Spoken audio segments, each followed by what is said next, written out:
Բարև ձեզ, սա ազատ զրույցն է Free News-ի եթերում, ես հիմա զրուցելու եմ Ազգային ժողովի քաղաքացիական պայմանագիր խմբակցության պատգամավոր Լիլիթ Ստեփանյանի հետ։ Բարև ձեզ։ Բարև ձեզ։ Սկսենք ներքաղաքական իրավիճակից, վերջին շրջանում ընդդիմությունը կամ ընդդիմության մի թևը, կամ ավելի ճիշտ ընդդիմության մի թևի երկու թևերը որոշակիորեն ակտիվանալու փորձեր են անում։ Ինչով եք սա բացատրում, սա պայմանավորել միայն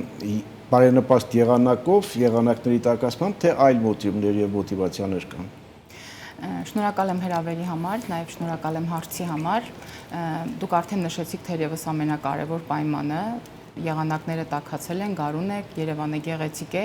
եւ բնականաբար մեր ընդդիմությունը որոշակի ակտիվություն է ցուցաբերում այս իմաստով։ Ինչպես գիտեք, գարնանը հաջորդում է ամառը, իսկ ամառը ավանդաբար քաղաքական պրոցեսների համար մի քիչ ոչ բարենպաստ եղանակ է համարում կապված արձակուրդային շրջանի, շոքերի եւ այլնի հետ։ Բայց այս ամենը այդքան, եթե ավելի լուրջ կոնտեքստի անդրադառնանք, այդքան պայմանավորված չէ եղանակային պայմաններով, որքան որ պայմանավորված է 2026-ին ընդառաջ պարզապես արմատական դիրքավորումներով։ Ինչպես գիտեք, երրորդ նախագահի քաղաքական ուժին հարող երկու գործիչներ, ովքեր որ նրա իշխանության տարիներին համապատասխան պաշտոններ են զբաղեցրել, թե հիմնականում գործադիրում, այսպես ասած, իմպիչմենտի գործընթաց են սկսել եւ ցանկանում են, որպեսզի այս իմպիչմենտի գործընթացը մի քանի ուղղություններով զարգանա։ Այսինքն որոշակի ակտիվություն մենք նկատում ենք ինչպես օրենսդիր մարմնում, այնպես էլ փորձում են փողոցը տաքացնել, դրա համար որոշակի իրադարձություններ եւ միջոցների են դիմում, որից առավել ակնհայտ է հենց իմպիչմենտը։ Դուք այդ իմպիչմենտի քաղաքական հաշվարկներից, քաղաքական տրամաբանությունից եւ քաղաքական, ասեմ այսպես, թվաբանությունից, թիվ թվաբանությունից որ բան հասկանում եք, ինչ հեռանկար կարող է ունենալ։ Բնականաբար, այո, Սահմանադրությունը այս մասին հստակ կարգավորումներ ունի եւ համապատասխանաբար թվով պատգամավորների ստորագրություն է պետք, ոչ թե որպեսզի պաշտոնանկ անեն գործող վարչապետին, այլ որպեսզի սկսեն իմպիչմենտի գործընթաց։ Բայց սա առաջին դեպքը չէ մեր ընդդիմության համար իմպիչմենտի գործընթաց սկսելուն, սրան նախորդել են նաեւ եւս 1-2 նման դեպքեր, որոնք հենց սաղմնային փուլում նաև կնքել են իրենց մահկանացուն, այսպես ասած, ինչու, որովհետև որքան էլ որ զարմանալի է, չնայած իմպիչմենտի գործընթացը մի սկսում են ընդդիմադիր թևերը, բայց միևնույն է, անգամ ընդդիմադիր ֆրակցիաների մեջ բոլոր պատգամավորները չէ, որ պատրաստ են ստորագրել սրա տակ, որպեսզի process սկսի։ Էլ չեմ խոսում արդեն բուն գործընթացի մասին, բայց ինչպես ասում են, խրախուսելի է նրանց վառ երևակայությունը եւ երբեք չհանձնվելու այս համառությունը։ Ես որ ասում էի քաղաքական տրամաբանություն եւ քաղաքական հաշվարկ, քաղաքական թիվ թվաբանություն, նկատի ունեի ոչ միայն եւ ոչ այնքան այդ թվերը, որ սկսելու համար ինչ է պետք, հարցը քննարկելու համար ինչքան ձայն է պետք, որ չկա, այդ գործընթացը ավարտելու քաղաքական բովանդակությունը, ասենք տպավորություն չէ, որ այս իմպիչմենտի գործընթացը ավելի շատ եւ ավելի շուտ երկու կողմերի, երկու թևերի միջև մրցակցության եւ երկու թևերի միջև վստահության պակասի մասին է, քան թե իմպիչմենտի։ Երբեմն ներողություն տպավորություն է, որ իրանք ավելի իրար շատ չեն վստահում, քան թե չեն վստահում ձեզ։ Միանշանակ ձեր հետ համակարծիք եմ, այս process-ը, որը սկսել են մեր երկու հասարակական գործիչները, ովքեր իրենց դիրքավորում են նաև քաղաքական գործիչներ, որովհետև ըստ էության իրենք սկսել են քաղաքական process-ի մեկնարկ տալ, գիտեք, ազգային ժողովի բոլոր պատգամավորներին, նրանք անհատապես ոչ թե ֆրակցիաներին, այլ անհատապես պատգամավորներին նամակներ են ուղարկել, մեր որոշ պատգամավորներ դրանց պատասխանել են իբրև քաղաքացիների կողմից եկած պատասխաններ, մյուսները այդ թվում նաև ես թողել ենք դա անպատասխան, բայց մեծ առումով, այո, ինչպես դուք նկատեցիք, Հայաստան դաշինքին ու մասնավորապես Ռոբերտ Քոչարյանին հարող քաղաքական ուժերը եւ Սերժ Սարգսյանին հարող քաղաքական ուժերը դարձյալ 26-ին ընթരാճ փորձում են, այսպես ասած, հանրությանը ներկայանալ նորովի եւ այն մի թևը փորձում է մյուսին ապացուցել, միաժամանակ նաև հասարակությանը ապացուցել, թե այ իսկական ընդդիմությունը մենք ենք եւ ոչ թե օրինակ այս կամ այն, բայց ինչն է այստեղ զավեշտալին եւ քաղաքական առումով անբովանդակ, նույնիսկ իմաստազուրկ, որովհետեւ եթե օրինակ երկու քաղաքական թևերն էլ ֆրակցիաներն էլ հայտարարում են, որ իրենք չունեն վարչապետի տեխնացու, այս դեպքում հարց է առաջանում, թե իրենց 21 թվականի արտահերթ ընտրությունների ցուցակների առաջին համարները այդ դեպքում որպես ինչ են ներկայացել ըստ էության, եթե ստացվեր հիպոթետիկ մենք ներկայացնենք այլ թվեր, շատ հնարավոր է որ օրինակ այդ երկու քաղաքական ուժերից որևէ մեկը առավել ձայներ հավաքեր եւ այնտեղից պատրաստ պետք է վարչապետացու ունենար, այսպես ասած, սակայն ինչ է ստացվում, որ քաղաքական ուժերը ըստ էության խաբել են ժողովրդին, որովհետեւ նրանց քաղաքական առաջնորդները բոլորովին ցանկություն չեն ունեցել լինել վարչապետ եւ բոլորովին չեն ցանկանում վերցնել իշխանություն, որովհետեւ նրանց հիմնական նպատակը ներքաղաքական դաշտում գզվռտոցներ, հակասություններ, տարաձայնություններ գցելն է եւ ոչ երբեք առաջնորդություն վերցնելն է կամ պատասխանատվություն վերցնելը։ Ինչ վերաբերում է մեր երկու քաղաքական գծիկ հասարակական գործիչներին, ովքեր մեկնարկել են սա, ես ցանկանում եմ եւս մեկ անգամ շնորհակալություն հայտնել նրանց իմպիչմենտի գործընթացը կազմակերպելու համար, որովհետեւ այս անգամ ոչ թե մեր թևից, այլ հենց ընդդիմադիրների թևից փաստորեն եւս մեկ անգամ եւ հազարերորդ անգամ փաստվում է, որ այս վիճակում ավելի լավ առաջնորդ քան Նիկոլ Փաշինյանն է չկա եւ կրկնակի անգամ նրանք 26-ին ընթരാճ ամրապնդում են վարչապետի քաղաքական դիրքերը։ Արդյոք օգտվելով նաեւ մեր երկու գործիչներին ուզում եմ այսպիսի առաջարկ անել, քանի որ հիմնականում պարապությունից եւ անգործությունից են նման գործընթացներ սկսում, ես ուզում եմ նրանց տեղեկացնել, որ Հայաստանի ոլորտային քաղաքականության մեջ բավականին մեծ արմատական փոփոխություններ են տեղի ունեցել եւ այսօր մենք ունենք միասնական սոցիալական ծառայության կենտրոններ տարբեր վարչական շրջաններում եւ կարծում եմ ժամանակն է որպեսզի նրանք դիմեն իրենց տարածքային կենտրոններ եւ աշխատանք ունենան ի վերջո հանգիստ թողնելով նաեւ եւ հանրությանը եւ երկու ֆրակցիաներին ովքեր իսկապես ուզում են զբաղվել օրենսդիր աշխատանքով։ Իրենց համոզմամբ լուրջ աշխատանքով են զբաղված։ Տեսեք, դուք ասացիք բացահայտվեց, որ երկու թիմներ չունեն իրենց վարչապետի տեխնացուն եւ հաջորդ ընտրությունների ժամանակ ստիպված են, ասենք, առաջին համարները բացահայտել թե ովքեր են։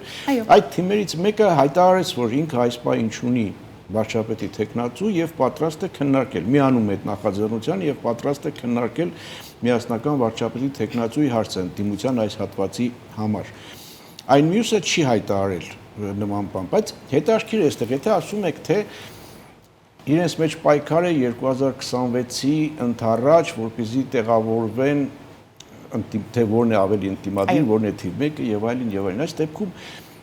ինչով բացատրել, որ այս մի թիմը չի միանում այն մի թիմին։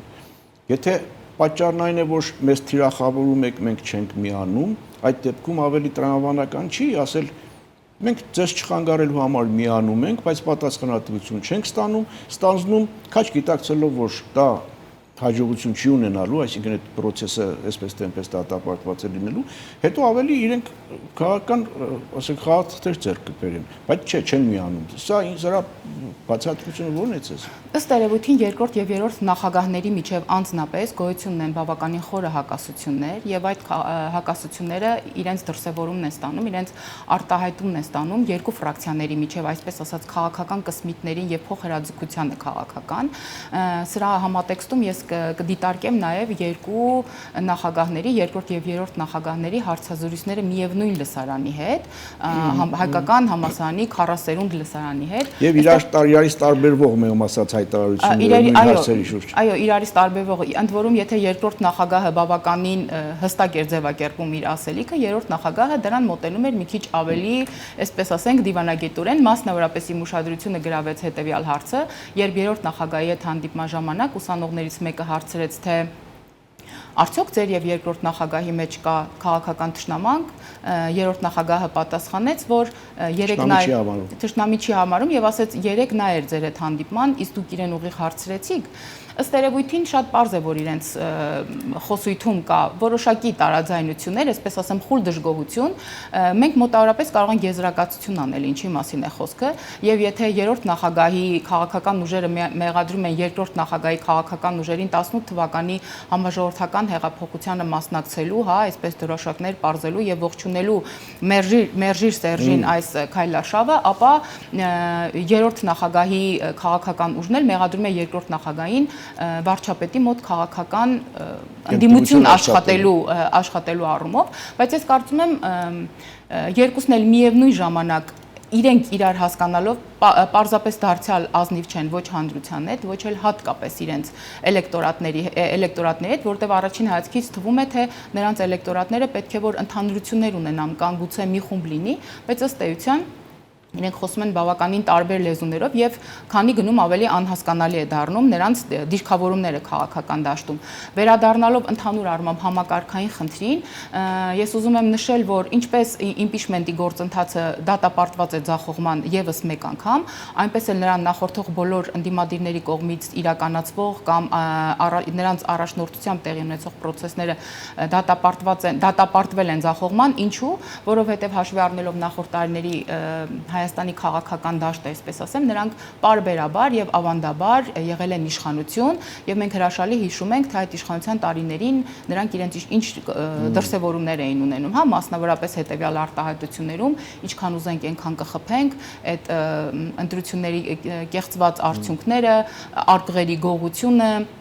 ընտրակաշարքները, հետո քաղաքական հալածանքները, աշխատանքից ազատումները, մի խոսքով տարբեր բաներ, ըստ երևույթին այսօր իշխանությունը ընդդիմություն է եւ նա չունի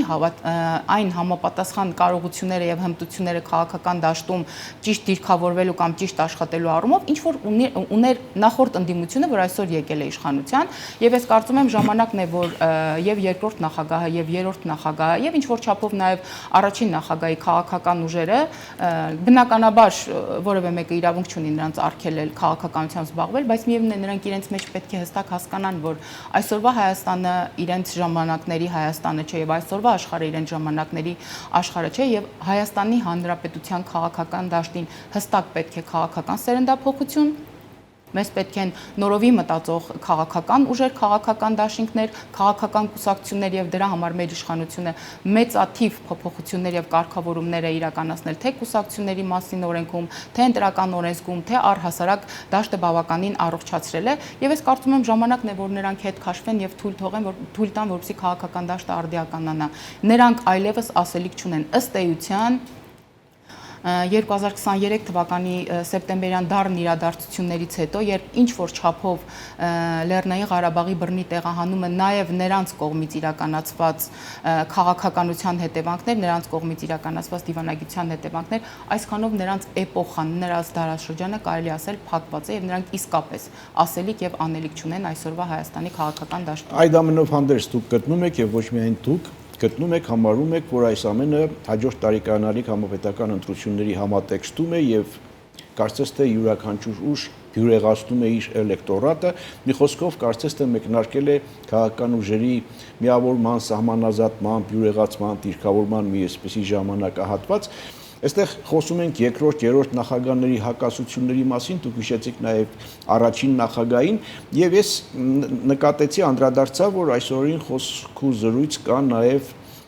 հանրապետական եւ ՀԱԿ հնարավոր համագործակցության մասին, հավանական համարում եք այդ տարբերակ ընտրություններից առաջ։ Գիտեք, հետևելով տարբեր քաղաքական ուժերի ներկայացուցիչների հարցազրույցներին, ասուլիսներին, դա նաև մեր աշխատանքի մի մասն է։ Ես չեմ շտապի իհարկե նման եզրակացություն անել եւ որպես պնդում դա ներկայացնել, բայց ըստ էության մենք արդեն այսօր կարող ենք տեսնել եւ մոտավորապես ուրվագծել այն հնարավոր քաղաքական դաշինքները, որոնք 2026-ին արդեն կներկայանան հավանաբար իրենց ծրագրերով եւ այո չեմ բացառում, որովհետեւ ի տարբերություն այն խոսույթի, այն ռետորաբանության եւ այն մեղադրանքների, որ օրինակ երկրորդ նախագահը ուղում է երրորդ նախագահի կողմը եւ առաջին նախագահի կողմը, ես այստեղ կհիշեմ նաեւ երկրորդ նախագահի մեկ այլ ասուլիս, որտեղ նա պարզապես հողին հավասարեցրեց առաջին նախագահի եւ ընդհանուր առմամբ պետական ինստիտուտների, պետական կառույցների իր վերաբերմունքը ասելով, որ ես Լևոն Տեր-Պետրոսյանին ասեցի, հասկանալի է, որ ես քեզ որպես շեֆ, թե որպես առաջնորդ չեմ ընդունելու, մինչև դա ՀԱԿ-ի կողմից բավականին լոյալ վերաբերմունք էր երկրորդ նախագահի հայտարարությունների հանդեպ։ Դրանից հետո արդեն ՀԱԿ-ը բավականին այլ դիրքում դիրքավորվեց, բնականաբար լրացնելով կամ ինչ որտեղ նաև ընդառաջելով եւ երկրորդելով երրորդ նախագահի քաղաքական ուժերի կողմից ներկայացվող խոսույթին եւ այս տեսանկյունից բնականաբար ոչինչ բացառել պետք չէ եւ այս քաղաքական process-ը եւ այս քաղաքական իրողությունը եւս մեկ առանձնահատկություն ունի, չնայած քաղաքագիտությունը ունի հստակ կանոն եւ ասում է, որ սովորաբար քարոզարշավը սկսում է ընտրությունների հաջորդ օրը, բայց միշտ որպես կանոն դրանք ավելի ակտիվանում էին, երբ ընտրություններին մնում էր 6 ամիս կամ 5 ամիս, որ ավելի մոտ էր, այսինքն որ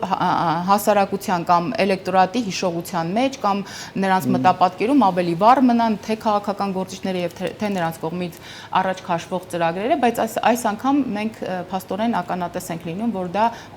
ըստ երևույթին մի տարի առաջ արդեն սկսվել է, եթե չասենք 2025-ի հունվարից մենք արդեն հստակ որոշ, այսպես ասեմ, ուղերձներ ստանում էինք։ Այդուամենայնիվ, այո, ամեն ինչ կարծես թե կատարվում է ընտառաջ հաջորդ տարեկան համապետական ընտրություններին, մենք խոսում ենք տարբեր թիմերի, այդ թիմերի տարաձայնությունների, անվստահության, էլեկտորատի, նրանց դիրքավորման, միավորման, սահմանազատման մասին, նշեցիք, որ երկու թիմերը երկրորդ եւ երրորդ նախագահների թիմերը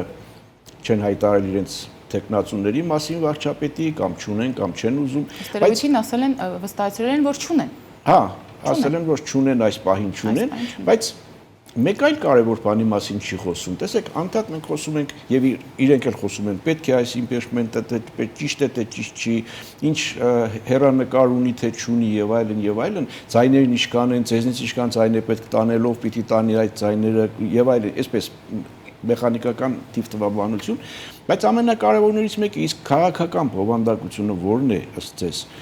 ինչ է առաջարկում ընդդիմությունը կամ ընդդիմության այդ հատվածի թևերը այն առաջարկների փոխարեն, որոնք դուք ունեք։ Ասենք իրական Հայաստան, չգիտեմ, խաղաղության օրակարգ եւ այլն, այդպես կարելի է շարունակել։ Դրա փոխարեն ինչ է առաջարկվում։ Փոքր դադարիզատը շարունակենք, կվերադառնանք վարքյաններ անց։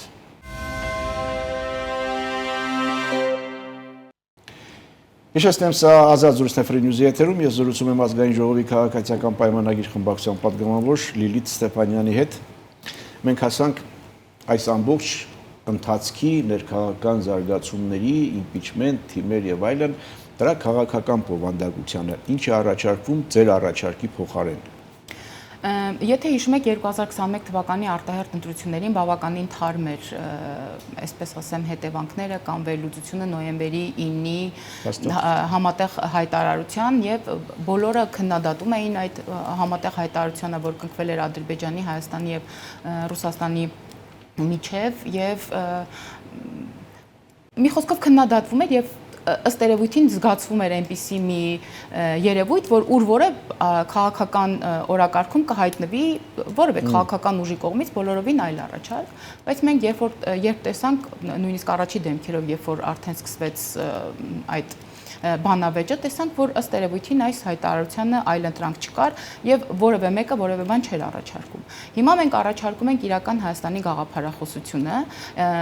այս մասին ընդհանուր առմամբ կան խոսակցություններ, մենք վարչապետը հայտարարեց ազգային ժողովում, որ այն պահից սկսած, երբ մենք խոսել ենք իրական Հայաստանի գաղափարախոսության մասին, մենք ենթադրել ենք, որ այդ գաղափարախոսությունը ունի 0 սոցիալական հենարան եւ մենք ըստ էության սրանով պետք է կարողանանք մեր շուրջը համախմբել, մեր համակիրներին, մեր համախոհներին, մեր գաղափարակիցներին ձևավորելով մեր քաղաքական էլեկտորատը։ Սրան զուգահեռ մեր ընդդիմության, մասնավորապես խոսեմ խորհրդարանական ընդդիմության մասին, որտեղ արտախորհրդարանական ուժերը դեռևս միայն հարցազրույցների եւ այլ հարթակների հնարավորություն են, դեռևս չունեն ոչ մի առաջարկ։ Սա պետք է փաստենք, որ երկու խորհրդարանական ուժերի կողմից, որոնք ավանդաբար այսպես գրավել են Հայաստանի Հանրապետության քաղաքական դաշտը եւ որևէ մեկին անգամ վարձակալական հիմունքներով չեն ուզում տալ, միևնույն է նրանք չունեն քաղաքական օրակարգ։ Ժամանակ առ ժամանակ Հայաստան դաշինքը, որը իրականում պետք է համարել դաշնակցության ֆրակցիա, որովհետև այնտեղ եթե հիշում եք մի քանի քաղաքական ուժերից էր բաղկացած, հետագայում որոշ քաղաքական կուսակցություններ լքեցին այս ֆրակցիան եւ այնտեղ մնացին հիմնականում դաշնակցականները, ավելին, երբ որ հաջորդ հերթը գալիս էր, դաշնակցականները ամեն ինչ անում էին, որ ոչ դաշնակցականները մանդատից հրաժարվեն, որպեսզի իրենց շարքերը համալրվեն դաշնակցականներով եւ այնտեղ 1-2 падգամավոր կա ըստ էության, որոնք, չգիտեմ, ուղղակի անուղղակի ձևով դաշնակցությունը լրացրել է եւ այսպես դարձյալ, ինչպես քաղաքական դաշտը, մի քիչ ավելի մասնավոր դեպքում նաեւ ազգային ժողովը ամբիոնը այսպես դաշնակցությունը գրավել եւ կանգնել է։ Ժամանակ առ ժամանակ նա ինչպես միշտ այս քաղաքական ուժը փորձում է խաղալ հասարակության, մեր ժողովրդի, ընդհանուր վերքերի, ողբերգությունների վրա փորձում է դա գեներացնել եւ դրա վառ արտահայտություններից մեկն էլ նախորդ քարորիայի ժամանակ ցեղասպանությունը քրեականացնելու վերաբերյալ նրանց կողմից նախագիծ էր բերվել ազգային ժողով այն դեպքում եւ իրենց քաղաքական ուժի առաջնորդը բոլորովին վերջերս իմ կողմից հիշատակված երիտասարդների հետ հանդիպելու ժամանակ այսպես առանց ամոթխածության եւ առանց խղճի խայտի հայտարարեց, որ 44-օրյա պատերազմը սկսել են հայերը, սա եւս հետաքրքիր ձևակերպում է, սկսել են Հայաստանի իշխանությունները, ըստ էության իրեն դուրս դնելով թերևս, այո, հայկական կողմը, սա սարսափելի վտանգավոր արտահայտություններ, սա կոնկրետ դավաճանական քայլ էր Հայաստանի Հանրապետության հանդեպ, եթե շեշտվում էր հայկական կողմը եւ Հայաստանի իշխանությունները, իսկ երբ շեշտվում էր սա սկսել են հայերը, այս արդեն բոլորովին այլ քննարկման առարկա է եւ իմ գործընկերներից մեկը ազգային ժողովում հնարություն ունեցավ սրան անդրադառնալու։ Մեծ առումով այսօր հստակ կարող ենք փաստել, որ մեր քաղաքական ուժը, կառավարող ուժը շարունակում է իրականացնել 21-26 թվականների կառավարության ծրագիրը, գուցե ոչ ամբողջ ծավալով, գուցե ոչ ամբողջ ինտենսիվությամբ եւ այն արագությամբ չի ընթանում, որը մենք կցանկանայինք, որ տեղի ունենար, սա ունի իր օբյեկտիվ եւ սուբյեկտիվ պատճառները եւ բոլորովին մեր չարթարացնելով կցանկանամ նշել, որ առհասարակ Հայաստանի Հանրապետության որևէ կառավարություն չի կարողացել 100%-ով իրականացնել իր արժեվ դրված ծրագրերը, որտեղ շատ հաճախ տարբեր ռեֆորմներ, տարբեր իրադարձություններ այդքան պայմանավորված չեն ներքաղաքական process-ներով, որքան որ պայմանավորված են արտաքին քաղաքական process-ներով եւ այսօր էլ բազմաթիվ քաղաքական իրադարձություններ կան, որ մենք կարող ենք սկսել կամ կարող ենք չսկսել, կամ որոշ դեպքերում մեր հանրությունը մեզ չի հասկանում կամ մեղադրում է կամ ընդհակառակը ոգևորվում եւ խրախուսում է, բայց վստահաբար դրանց վրա մեծ ազդեցություն ունեն այն քաղաքական process-ները, որոնք գալիս են դրսից, թե տարածաշրջանային մակարդակով եւ թե գլոբալ մակարդակով։ Դե ես մեղադրում եմ, որ այդ ծրագիրը չեք իրականացնում, երբեմն հակառակ բաներ եք անում, բայց դե հարափոփող աշխարհում, արագ փոփոխող աշխարհում հասկանում եմ նաև դրսի այդ իրադարձությունները։ Ներողություն, պարոն Կիրակոսյան, մեզ մեղադրում են ոչ թե որ չենք իրականացնում, այլ որ դանդաղ ենք իրականացնում, ինչի մասին մենք պարբերաբար նշում ենք, որովհետև արդեն նշեցի, ցավոք սա այն ֆորմատը չի, որ կարողանամ օրինակ օրինակ բերել արդարադատության համակարգից, մեկ օրինակ բերել շինարարական համակարգից կամ ոլորտից եւ ավելի հասկանալի կդառնա հանրության համար, թե ինչու օրինակ մենք մեր խոստացած 500 մանկապարտեզի փոխարեն ցավոք կարողանանք կառուցել 300-ը կամ ինչու 300 դպրոցի փոխարեն մենք կարողանանք կառուցել մոտ 200-ը կամ 200-ից մի քիչ ավելին, բայց սա եւս ցուցանիշ է եւ սա չտեսնել ինձ թվում է չի կարելի։ Լավ, այս ակտիվացումը ընդդիմության կապ ունի, աղերսներ ունի ապօրինի ծագման գույքի գործընթացի հետ։ Միանշանակ կապ ունի, որովհետև այս օրերին քառորիայի ընթացքում նաև մենք հնարավորություն ունենք լսելու դատախազի, քննչական կոմիտեի, հակակոռուպցիոն կոմիտեի, մարդու իրավունքների պաշտպանի կողմից տարեկան հաղորդումները եւ այն թվերը, որոնք մենք հնարավորություն ունենք ոչ միայն տեսնելու, այլ նաև հրապարակելու եւ հանրության հետ համատեղ քննարկելու, շատ տպավորիչ են եւ այստեղ ավելի շատ ընդդիմությունը օրինակ ոչ թե այսպես չեմ ասում, որ մեզ պիտի արդարացնի կամ չեմ ասում մեզ պիտի քաջալերի, բայց ընդհակառակը բոլորովին այլ ուղղությունով է գալիս, այսպես սլաքները կարծես ուղելով մեր կողմ, թե իշխանությունները լավ կլինի իրենց մասին խոսեն եւ այլն, դե ասում են մոտավորապես ես բառացի չեմ մեջբերում, բայց այն էր, որ եթե դուք խոսում եք ապօրինի ծագման գույքից, եթե խոսում եք կոռուպցիայի մասին մենք ենք խոսում, դուք դիվահարվում եք բառը։ Բավականին տգեղ արտահայտություններ եւ ձևակերպումներ ինչ խոսք ազգային ժողովում հնչեցին նախորդ շաբաթվա ընթացքում, ինչի համար ես ներողություն եմ խնդրում մեր քաղաքացիները ըստ էության սա չէ, որ մեզանից սպասում են, բայց այս նրանց կողմից այդ հնչեցվող մեղադրանքները, այս ձևակերպումները, այդ բոցաշունչ ելույթները,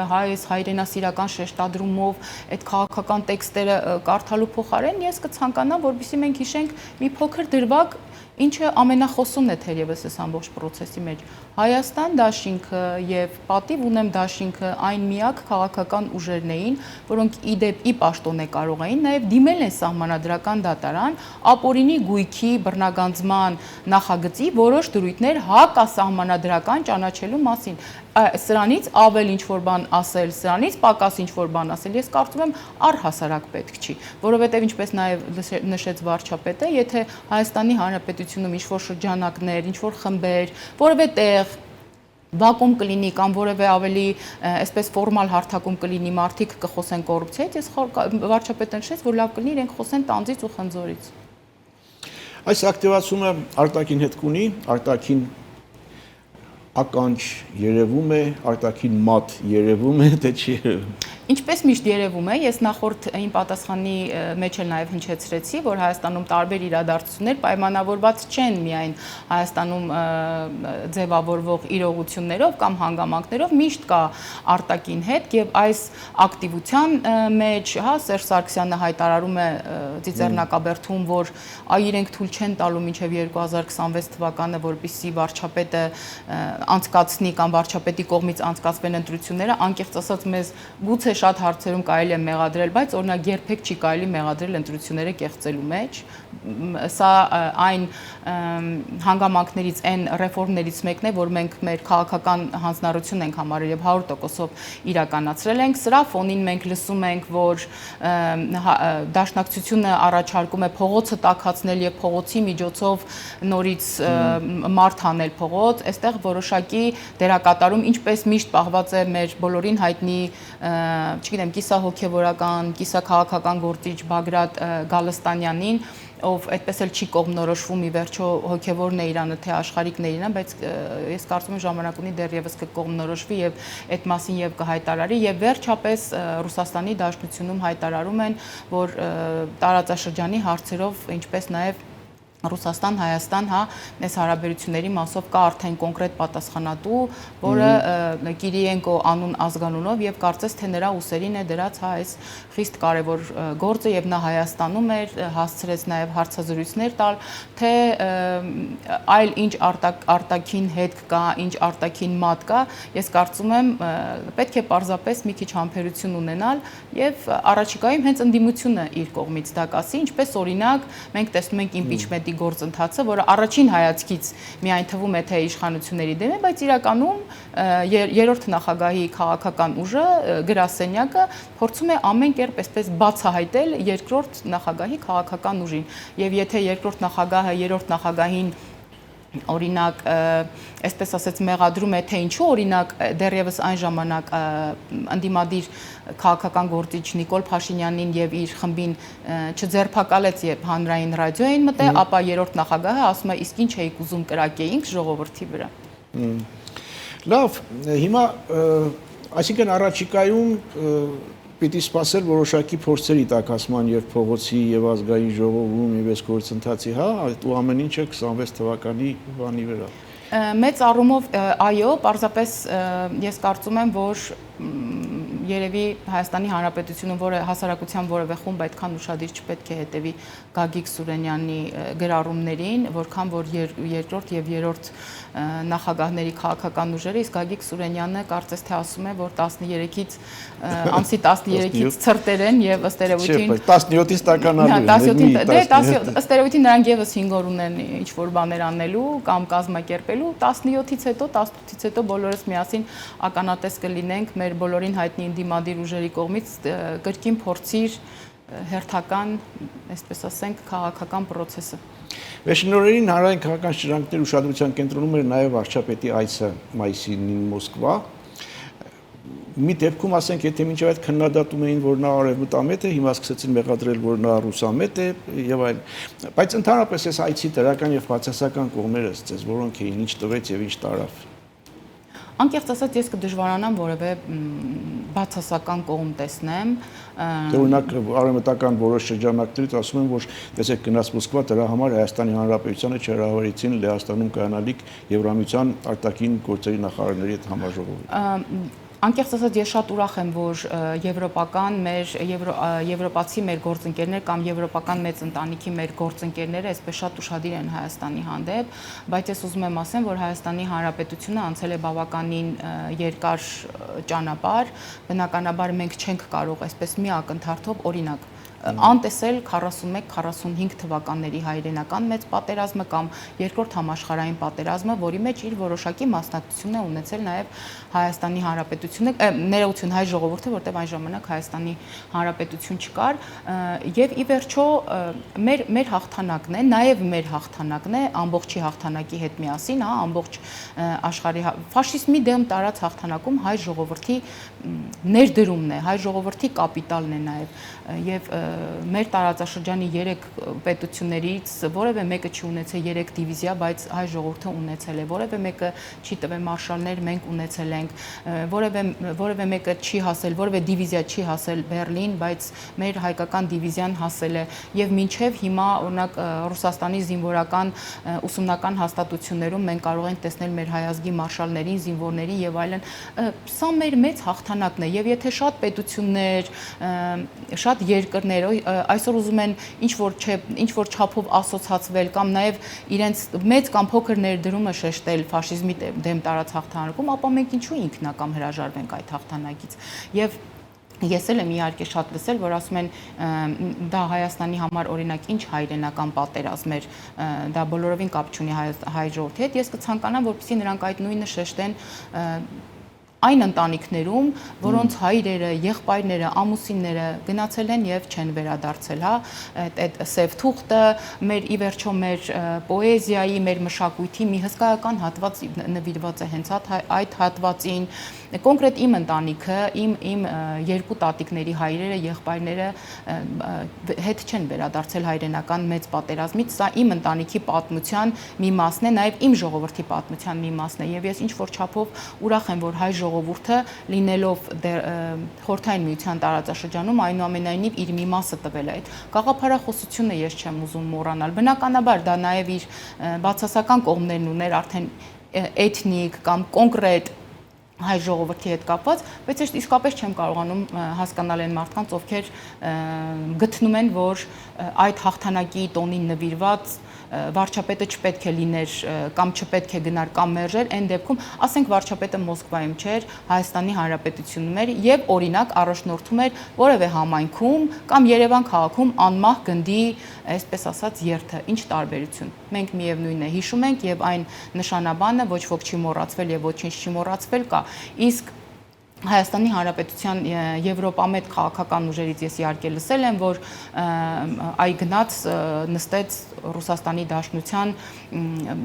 առաջնորդի կողքին եւ այլն։ Ես ուզում եմ շեշտել, որ այսօր աշխարհում շատ գերտերությունների ղեկավարներ այնուամենայնիվ փորձում են շտկել իրենց հարաբերությունները Ռուսաստանի հետ եւ մենք նաև հայտարարել ենք բազմաթիվ անգամ, նաև վարչապետն է հայտարարում գրեթե իր բոլոր ուղերձներում, որ մենք